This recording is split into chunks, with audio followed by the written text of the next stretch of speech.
Well, hello, listeners. Welcome back to the Purposeful Marketing Podcast. Aaron Mary James here. Got another topic for you. As we have new listeners, I do kind of want to frame it for us. Again, this is a space where we can have conversations and dialogue about maybe the ideas, the tactics, the strategy that impacts us every single day as a practitioners. Again, we're taking guests. I want to talk to real marketers about the real problems. And for the three of us, we're just never going to assume what we talk about is not important to you. We're just going to keep talking about it. So here we go today. The topic is internal marketing. I'll kind of just briefly talk about it, and I'll throw it over to Mary because she's the one who brought this hot button issue to us. So as a marketer, I think you experience this pain quite a bit. Is you're constantly dealing with the technical nitty gritty. You're constantly dealing with having to deliver results, goals, and through that process, through that noise, it gets lost. Like, what are we actually trying to do? So therefore, you have to be really good at talking about your ideas, your process, showing your work, because this internal marketing can actually help you get things off the ground. So I'll kind of throw it over to you, Mary, and we'll kind of start with your then what you saw earlier last week, and then we kind of bring it from there. Yeah, so I totally agree that internal marketing, the way that you described it, Aaron, I agree with your definition, is really important, especially if you're an in-house marketer and you're looking to move up in your company. You have to be good at communicating what you're doing, why you're doing it, and what results you're achieving from those objectives. I do think, though, the hot button issue I had was someone on LinkedIn recently posted that all great marketers are great communicators and know how to sell their vision or idea to the right person. Now, okay, I kind of agree with that. It's pretty good. But then he goes on to say, there's some brilliant marketers that just can't get stuff done because they don't understand why it matters to the person who they're trying to get involved. So this could be, your VP of marketing or sales, your CEO, subject matter expert who you want to get buy-in from. So this person is saying you need to do almost like a pre-meeting or a pre-selling of your idea or vision. And to do that, you have to explain what's in it for them, how it'll affect the company, why they should spend a few hours creating it. So you have to think about the other people first and the things they care about. I think that's a great quality to have in a marketer, especially from a customer perspective. But like the thing that aggravates me so much about this call out is that marketers in-house, especially at industrial, which is what I'm most familiar with, they make like $65,000 to $75,000 a year. So they are paid to like wear a zillion hats. They have to coordinate trade shows. They have to write brochures. They have to manage the website. They have to write email campaigns. And now you're asking them to, in addition to that, make sure you're really selling your new ideas to this person, because that's what's going to make you a great marketer. And it's just like, it just aggravates me so much because like the pay scale just doesn't equate to what that should be doing. And I think my own in-house experience definitely is coloring my perspective, because I tried to do this as someone who was definitely getting underpaid as a marketer for all the things they were doing. And it just doesn't work. Like if you don't have the CEO buy-in, like if the CEO is not ready to hear your message, no amount of empathy is going to get you in their head. Like it's just not going to work. So I just did not like that he separated out that it has to be only great marketers are going to be able to sell their vision or ideas. Because if that person's not ready to receive your message, it's never going to happen. And that doesn't make you any less of a marketer. Mary Keogh. Okay, that was great. All right, so James, I want to give you a chance to just kind of respond to that and talk about internal marketing in general, and then maybe we can move to the next topic. Yeah, I mean, I don't have much. I think I agree with Mary in that, there's like this idea that,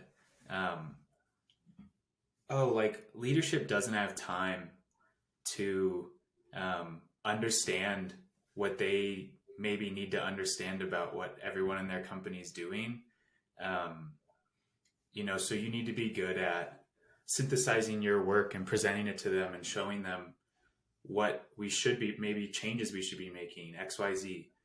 And I just think like, once you become a director or a CEO or a president or an owner, you don't like have less time in the day than other people. You don't necessarily all of a sudden have more kids, more problems, more friends, more social. Like, no, we get the same amount of time. We got the same amount of time. Either you have time to learn the things you need to learn to do your job well as a leader, or you still have the time, but you're just not taking it, or you have other priorities. So, I tend to lean towards, the idea that if you don't have time to understand something and determine whether or not it's valuable, then you should delegate the responsibility of understanding, like what decisions should be made about that. And you should trust other people. That's like a perfectly healthy decision. So, I kind of land with Mary in terms of like, everything can't be bottom up. Everything can't be the marketing specialist's responsibility. So like, the marketing specialist is responsible for understanding, the myriad of elements at play when the CEO is developing the entire business strategy. You hear this all the time. Like, every marketer needs to understand everything about how sales works, about how finance works, about how, basic, like all these economic principles, like, and the CEO doesn't need to understand marketing. Like, get out of here with that. So I'm right there with Mary in terms of like, leadership's attitude is going to tell you a lot. And so it is frustrating to hear something like that. But it doesn't change the fact that you're going to hear it. And maybe, that person's in a leadership positions for reasons that, might be beyond our understanding. Maybe they've earned it in some way, but no matter how much they act like it. So there is an amount that it is your job to deal with this problem. So it is a problem worth talking about. Even if I'm kind of with Mary in that there are elements of it that are total BS.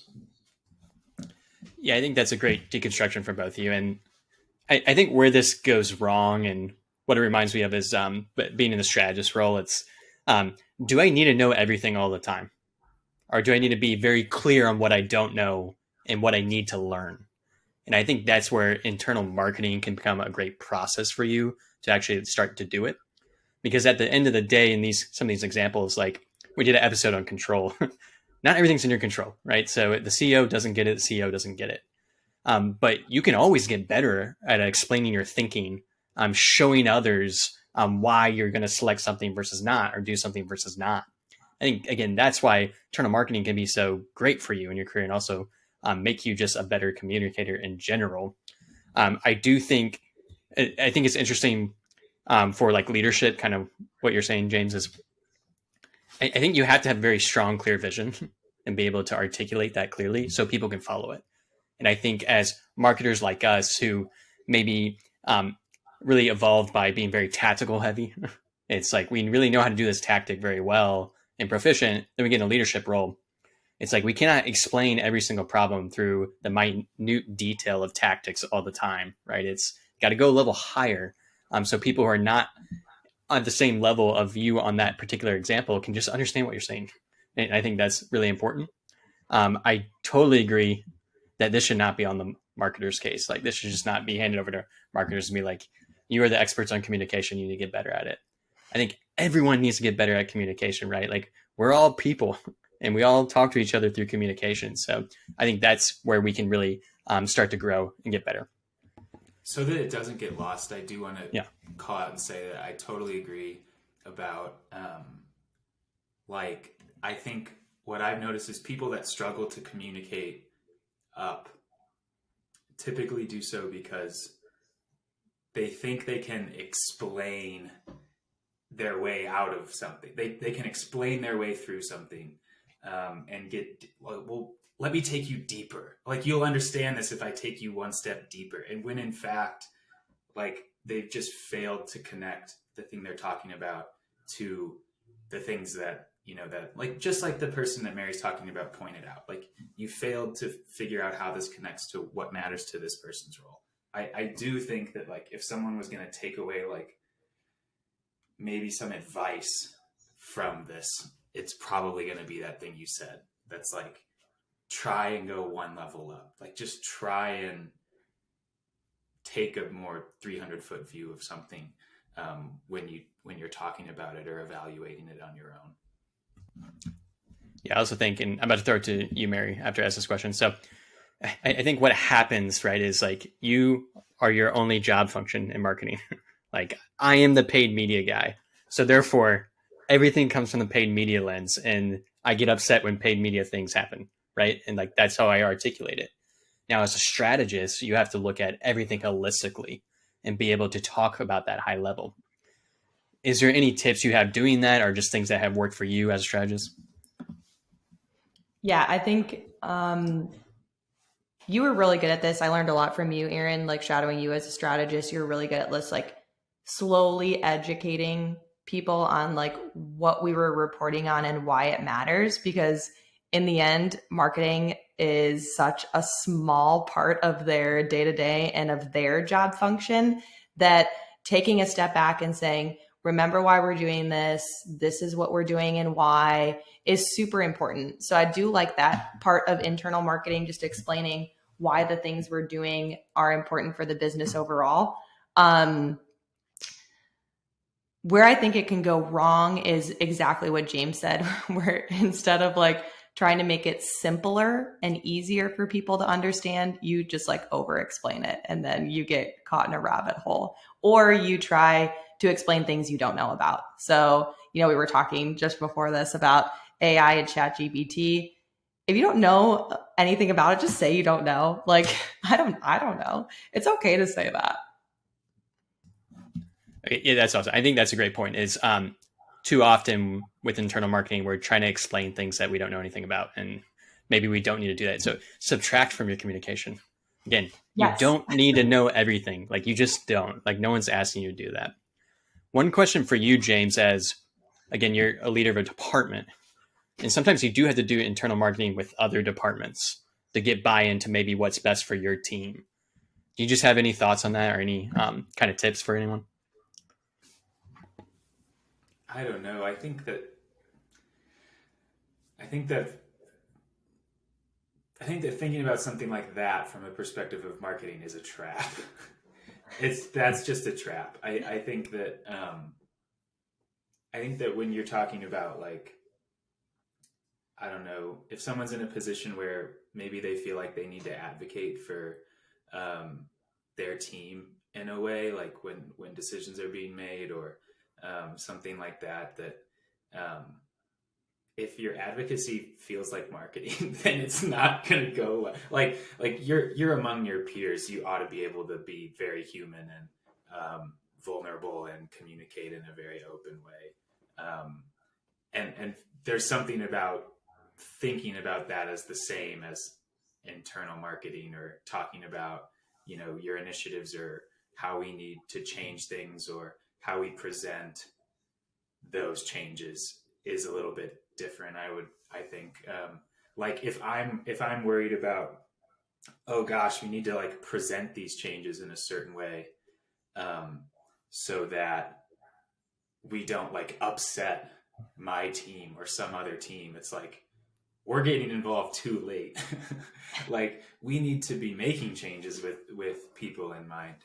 So I don't know if I have much to say from that point, but I think in terms of like interdepartmental marketing, what I think of is like, okay, we have a new product. Not everyone in the company worked on this new product. Some of the people in the company worked on the old product and still work on the old product. Some of the people in the company might not be familiar with this new product. We need, like, it's great if we can get everyone in the company to understand what this is, buy into like how we expect this to change the company, things like that. I think that, and Aaron, you talked about this a little before before we got on. I don't know exactly what you said, but there's an amount that like it's a great test. You know, if you're a marketer and you have a role in, hey, you should play a role in how we talk about this new product within the company. That is a great place to find out if you're any good at talking about this product. It's a great place to find out if if your copy is full of shit, if you are, not, being fair to what else is out there, if you're not, so I think there's an amount that like some of the challenges of internal marketing, if you have to do it, your audience can be really tough. And the feedback can be really immediate. So that's kind of like a gauntlet that it's great to put yourself through every now and then, because it makes you a lot better to do it that way versus writing for customers, finding out over the course of 4 months that what's working and what's not working, kind of based on data. Like internal marketing frequently is something that you can get pretty immediate feedback on. And pretty direct feedback on, and it feels like really personal because these are your peers. And so I think that can be, that's like why I think it's a challenge that people should want to throw themselves into, because you've never had better opportunities to get feedback and get better and make your work better.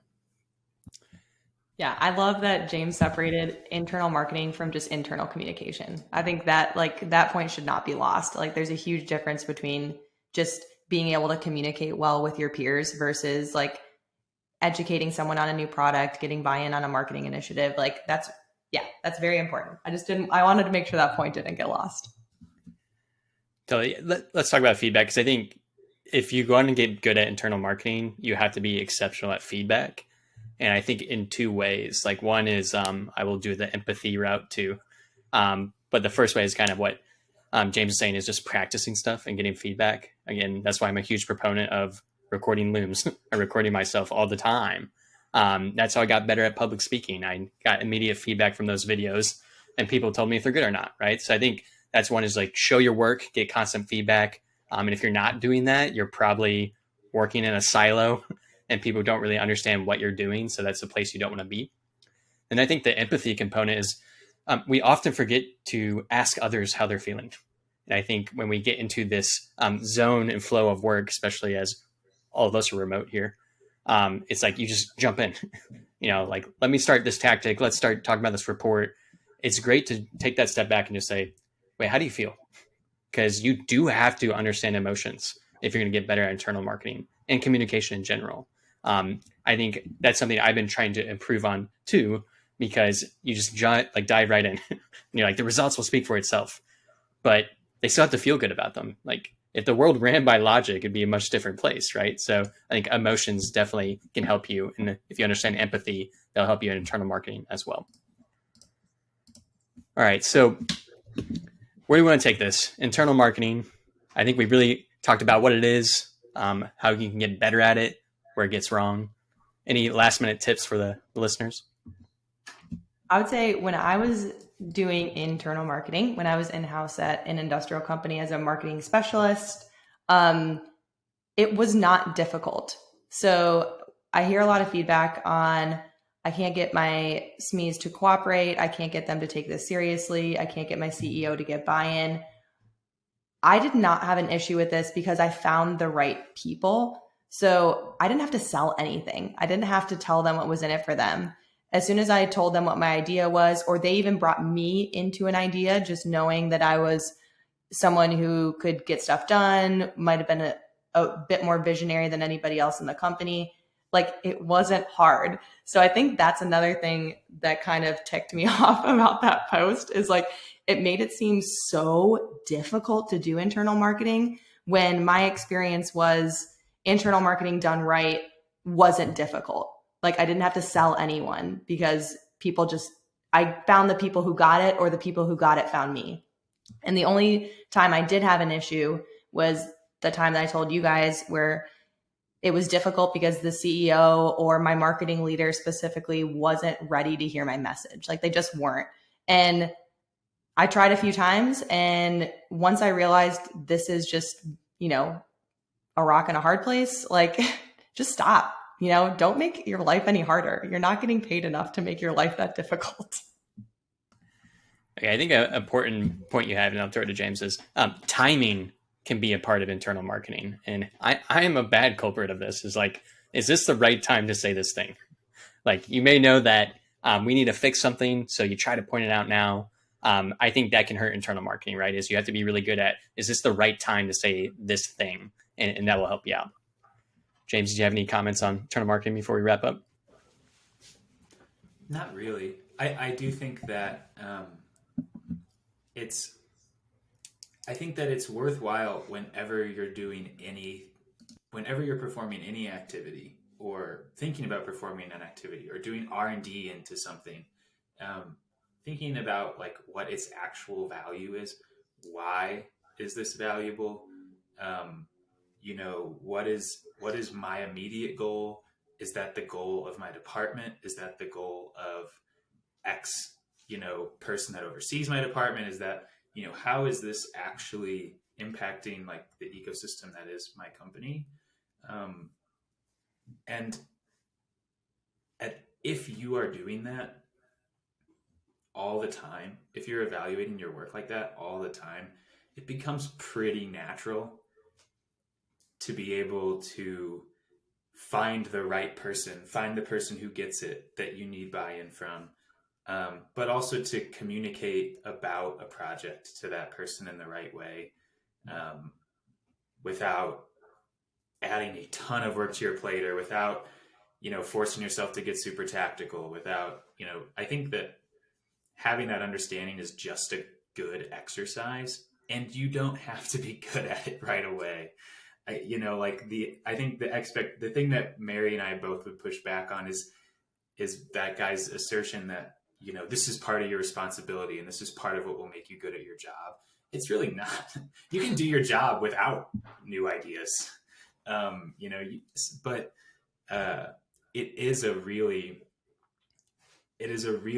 good practice to instill in yourself from like a career growth perspective, and like just improving your own work and figuring out what about your work matters. Like those things are really valuable. But if you don't feel like you understand all that, it doesn't mean that you can't do your job. So that's really my only message about it, which was probably a really long message. I don't know how long I was talking, but perfect amount of time. Yeah, I think that's a great summary to everything we were discussing. And most important point is you don't have to be good at it right now. And I think all three of us would say it's a kind of a journey for us to get better. We're going to keep working at it. So we'll wrap up there, listeners. If you have thoughts on internal marketing, DM us. Let us know. We love feedback that way as well. We are taking guests. Just raise your hand. Just send me a message. You can come on. We can talk about anything. Again, these conversations are valuable to at least someone. That's why we want to have them. You can find this on Spotify, Apple Podcasts. Everything's on YouTube now. It's available where you want to spend your time. It is there. So take it easy. Get better at internal marketing. We'll be there for you. Thanks, everyone. Peace.